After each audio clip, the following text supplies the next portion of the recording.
everyone, I'm Maggie. Today I'm going to introduce layers in Procreate. I'll be breaking this course into 2 episodes. If you're new to digital drawing, this is an essential guide. So without further ado, let's dive right in. To begin, navigate to the main page of Procreate and open a new canvas by tapping on the plus sign. Now, the fourth icon in the toolbar is our gateway to layers. Before we start drawing, let's select the color from the circular palette on the far right. Once you've got your color, switch it to the brush tool and draw a rectangle.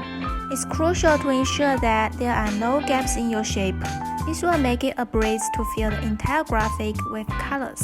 If, for some reason, your graphic isn't completely closed, filling with a color will be spilled over the entire canvas. Anyway, if you make a mistake, simply undo by tapping the screen with 2 fingers. Now head back to the layer option. Click on the plus sign to create a new layer and give it a name like Layer 2. Pick a vibrate color and draw a cute heart. Because the heart is on its own layer, it's free to move independently. Similarly, the black rectangle rests on a separate layer, and it also allows you to move it around. These 2 layers won't interfere with each other. When we slide layer 2 beneath layer 1, the heart gets covered by a rectangle, but it's still there. See, we still can move it.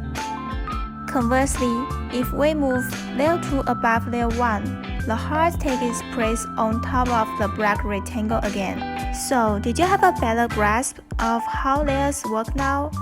In the next episode, I'll be drawing a cute kitty to further deepen your understanding of layers. Don't forget to subscribe to my channel so you won't miss it. See you in the next one.